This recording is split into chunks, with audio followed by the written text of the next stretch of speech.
Hello, and welcome to Down the Rabbit Hole. We are on episode 189, it looks like. And today we are talking about the Tennessee State Prison. If you're new here, hit that like button, ring that bell for notifications. Also, please subscribe. Help a girl out. Um, so, why are we talking about Tennessee State Prison? Well, it has a very interesting history behind it. So, the Tennessee State Prison is a former correctional facility that's located 6 miles west of downtown Nashville and Cockrell Bend. It opened in 1898 and it has been closed in 1990 since 1992 because of overcrowding concerns. Now, the facility was severely damaged by EF3 tornado, tornado in a tornado outbreak on March 2nd to the 3rd, 2020. So, let's talk about the first structure of it. So the first Tennessee State Pen was located in what is now 15th Avenue between the Church Street and Charlotte Avenue.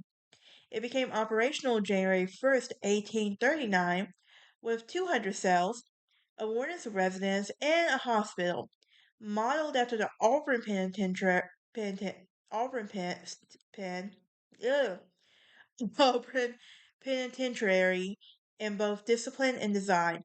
The the prison was the first of its kind in Tennessee and in the South, and inmates were subject to politics and practice championed by the Auburn model, such as during the day prisoners were with downcast eyes, labored silently in workshops while they slept alone in separate cells.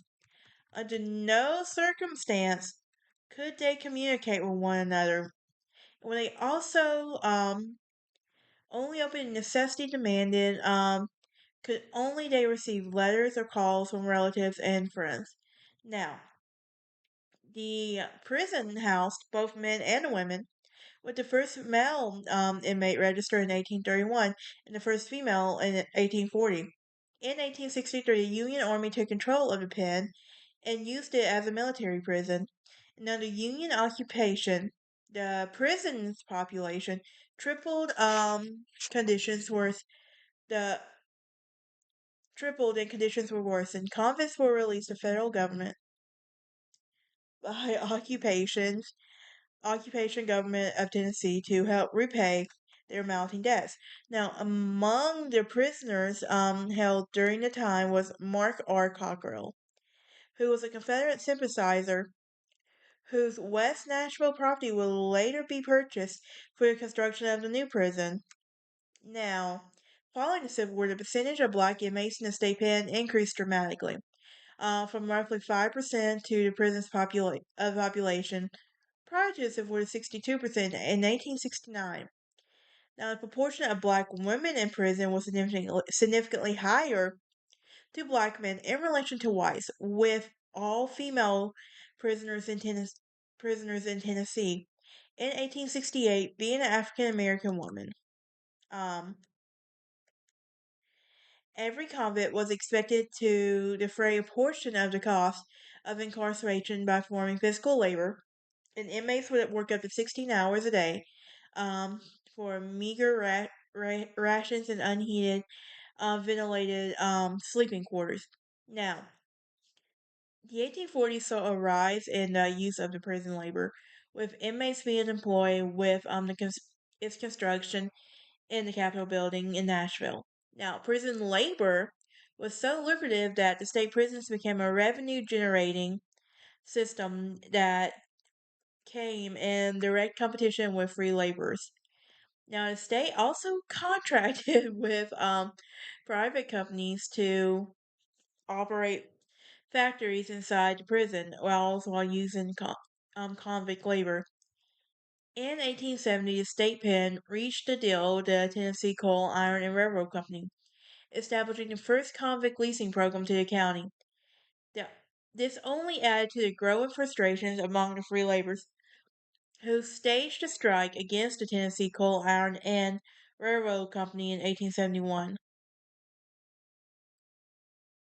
So, um, though though the effort was ultimately defeated, it was the first of many revolts used in the convict system leasing system.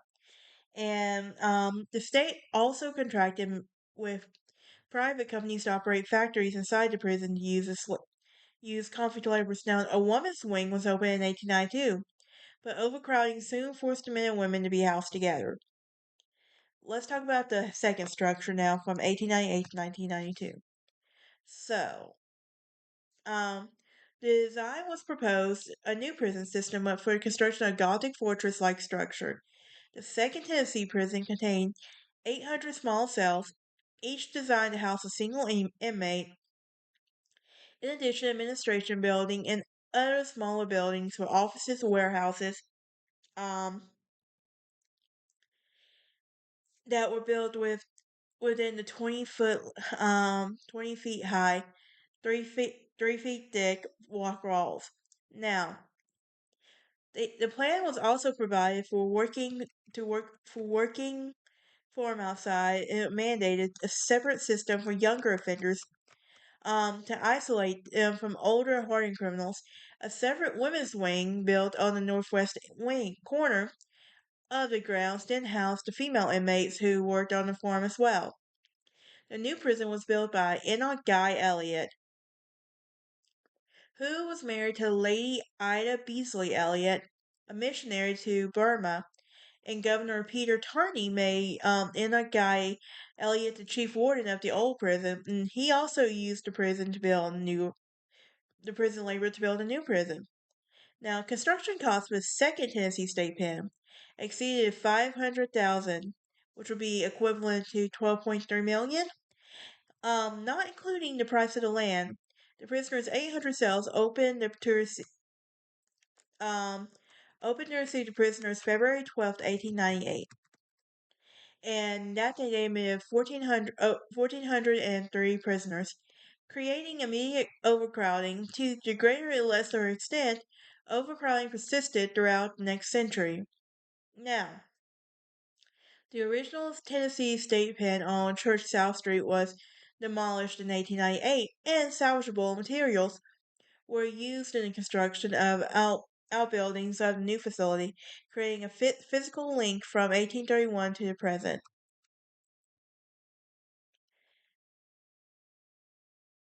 Now, now they were unconsciously overcrowded. Inmates who double celled in tiny cages like they were zoo animals. So,